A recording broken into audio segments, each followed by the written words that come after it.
Corona से पूरी दुनिया में दहशत, बड़ी हस्तियां भी कोरोना की चपेट में। भारत में बढ़ते संक्रमण के बीच राहत भी। प्रधानमंत्री की सुरक्षा में चूक पर बवाल। WD नाउ में खेल जगत से जुड़ी सप्ताह भर की खबरें। WD नाउ में बॉलीवुड से जुड़ी सप्ताह भर की खबरें। नमस्कार, मैं रूपाली बर्वे। वेब दुनिया के वीकली प्रोग्राम में आपका स्वागत है, जिसमें हम नजर डालेंगे सप्ताह भर की खास सुर्खियों पर एक अलग अंदाज में। कोरोना की तीसरी लहर से पूरी दुनिया त्राही त्राही कर उठी है। भारत में संक्रमण का दैनिक आंकड़ा 1 लाख के पार पहुंच गया है। वहीं मरने वालों की संख्या 300 के करीब है। भारत में सबसे ज्यादा मामले महाराष्ट्र से आ रहे हैं, जहां रोज का आंकड़ा 40,000 के पार पहुंच गया है। वहीं राजधानी दिल्ली में रोज 15,000 से ज्यादा मामले सामने आ रहे हैं। अकेले मुंबई में प्रतिदिन 20,000 से ज्यादा मामले आ रहे हैं। बढ़ते मामलों के मद्देनजर दिल्ली की केजरीवाल सरकार ने वीकेंड लॉकडाउन समेत कई अन्य प्रतिबंध भी लगाए हैं। अन्य राज्यों में भी सख्ती बरतना शुरू हो गई है। राजस्थान की गहलोत सरकार ने कोरोना गाइडलाइंस का पालन न करने पर 10,000 रुपए के जुर्माने का फरमान जारी कर दिया है। महाराष्ट्र सरकार भी जल्द सख्त कदम उठा सकती है। दूसरी ओर अमेरिका और यूरोप में कोरोना के चलते हालात बहुत ज्यादा खराब है। 6 जनवरी को अमेरिका में 7 लाख से ज्यादा केस आए थे, जबकि करीब 1800 लोगों की मौत हो गई थी। फ्रांस में करीब 3,32,000 मामले सामने आए हैं। वहीं ब्रिटेन में भी 1,94,000 संक्रमण के मामले आए हैं।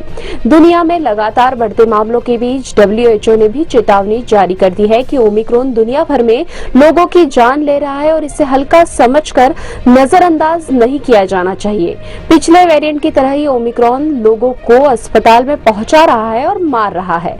WHO की मारिया वॉन केरखोव ने कहा कि इस बात की बहुत कम संभावना है कि ओमिक्रॉन के बाद कोरोना वायरस महामारी खत्म हो जाएगी। भारत में बेकाबू होती कोरोना की रफ्तार से आम और खास कोई भी नहीं बच पा रहा है। पिछले कुछ दिनों में बड़ी बड़ी राजनीतिक और फिल्मी हस्तियां कोरोना का संक्रमण का शिकार हो गई। राजस्थान के मुख्यमंत्री अशोक गहलोत, दिल्ली के मुख्यमंत्री अरविंद केजरीवाल, केंद्रीय मंत्री महेंद्र नाथ पांडेय, केंद्रीय गृह राज्य मंत्री नित्यानंद राय, केंद्रीय स्वास्थ्य राज्य मंत्री भारती पवार, छत्तीसगढ़ के स्वास्थ्य मंत्री TS सिंहदेव, महाराष्ट्र की स्कूली शिक्षा मंत्री वर्षा गायकवाड़ समेत उद्धव कैबिनेट के 10 मंत्री व राज्य के 20 विधायक कोरोना संक्रमण का शिकार हुए। इनके अलावा बिहार के पूर्व मुख्यमंत्री जितिन राम मांझी व उनके परिवार के सदस्य, अखिलेश यादव की पत्नी डिंपल यादव, भाजपा सांसद मनोज तिवारी, बिहार के मंत्री शाहनवाज हुसैन समेत कई अन्य दिग्गज राजनीतिक हस्तियां भी कोरोना के संक्रमण से नहीं बच पाई। चिंता की लकीरों के बीच राहत की बात यह है कि भारत में लोगों को वैक्सीन के 150 करोड़ से ज्यादा डोज लग चुके हैं। प्रधानमंत्री नरेंद्र मोदी ने भी टीकाकरण की सराहना करते हुए कहा कि भारत ऐतिहासिक मुकाम हासिल कर रहा है। सरकारी आंकड़ों के अनुसार 87 करोड़ 80,71,238 लोगों को कोविड टीके की पहली खुराक दी गई है, जबकि 62 करोड़ 71,89,576 को दूसरी खुराक भी दी जा चुकी है। इसी बीच 15 से 18 साल के किशोरों के लिए भी टीकाकरण की शुरुआत हो चुकी है। इस बीच 10 जनवरी से फ्रंटलाइन वर्कर्स और वरिष्ठ नागरिकों को तीसरी यानी कि बूस्टर डोज की भी शुरुआत होने जा रही है। इसके लिए रजिस्ट्रेशन की आवश्यकता नहीं होगी। पंजाब के फिरोजपुर में प्रधानमंत्री के काफिले को रोके जाने के मुद्दे ने खासा तूल पकड़ लिया है। हालांकि सुरक्षा से जुड़ा यह गंभीर मुद्दा राजनीतिक बहस और आरोप प्रत्यारोपों तक सिमट कर रह गया है। कांग्रेस की पंजाब इकाई के अध्यक्ष नवजोत सिंह सिद्धू ने दावा किया है कि भाजपा प्रधानमंत्री की रैली में कम लोगों के जुटने की बेइज्जती से बचने के लिए इस घटना को तूल दे रही है। वहीं केंद्रीय मंत्री गिरिराज सिंह ने कहा कि यह घटना संयोग नहीं बल्कि प्रधानमंत्री की हत्या की साजिश थी। केंद्रीय मंत्री अनुराग ठाकुर ने इस मामले में सोनिया, राहुल और प्रियंका गांधी की चुप्पी पर सवाल उठाया है। हालांकि इस मामले में जांच के लिए केंद्र और राज्य दोनों ने उच्च स्तरीय समितियों का गठन किया है। घटना के बाद प्रधानमंत्री पंजाब में रैली सहित अन्य कार्यक्रमों में भाग लिए बगैर ही लौट आए थे।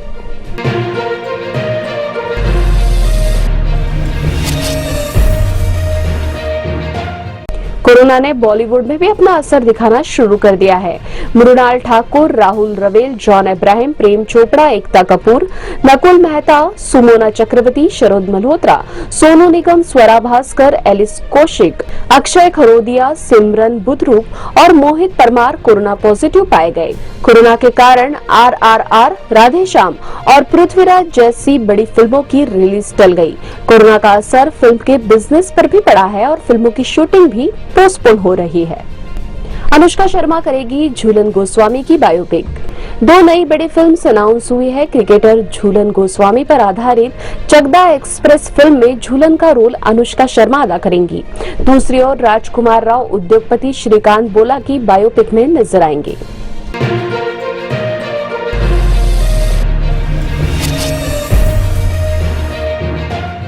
WD नाउ में प्रस्तुत है खेल जगत से जुड़ी सप्ताह भर की खबरें।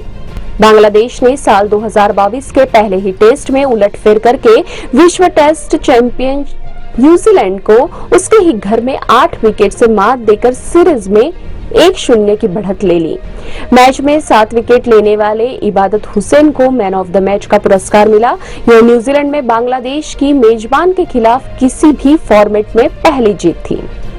मेजबान दक्षिण अफ्रीका ने दूसरे टेस्ट में शानदार वापसी की और भारत को 7 विकेट से हरा दिया। चौथे दिन दक्षिण अफ्रीकी बल्लेबाजों ने जीत के लिए जरूरी 240 रनों का लक्ष्य आसानी से पूरा कर लिया। कप्तान डीन एल्गर और उनके नाबाद 96 रनों के लिए मैन ऑफ द मैच का पुरस्कार दिया गया। मार्च 2022 में न्यूजीलैंड में खेले जाने वाले महिला वनडे विश्व कप के लिए भारतीय टीम की घोषणा हुई। अनुभवी बल्लेबाज मिताली राज को कप्तान और हरमनप्रीत को उप कप्तान घोषित किया गया। इससे पहले भारतीय महिला टीम न्यूजीलैंड के साथ घरेलू श्रृंखला भी खेलेगी। अब खबरें संक्षेप में। महिला के बालों में थूकने वाले हेयर स्टाइलिस्ट जावेद हबीब की मुश्किलें बढ़ी। कई स्थानों पर दर्ज हुई FIR। जयपुर की महापौर ने भी दर्ज कराई शिकायत। महाराष्ट्र की मदर टेरेसा व सैकड़ों अनाथ बच्चों की मां पद्मश्री सिंधुताई सपकाल का पुणे में निधन। राष्ट्रीय सांख्यिकीय कार्यालय का अनुमान भारत की आर्थिक वृद्धि दर वित्त वर्ष 2021-22 में 9.2% रह सकती है। ये था वेब दुनिया का विशेष प्रोग्राम WD नाउ। इस कार्यक्रम के बारे में अपनी राय प्रकट करें और वेब दुनिया चैनल को सब्सक्राइब करें। साथ ही बेल आइकन दबाएं ताकि लेटेस्ट वीडियो आप तक आसानी से पहुंच सके। अगले सप्ताह की सुर्खियों के साथ फिर हाजिर होंगे। धन्यवाद। वेब दुनिया की सभी से अपील है कि भीड़ भाड़ से बचें, मास्क पहने व सैनिटाइजर का इस्तेमाल करें। साथ ही सोशल डिस्टेंसिंग का पूरा पालन करें।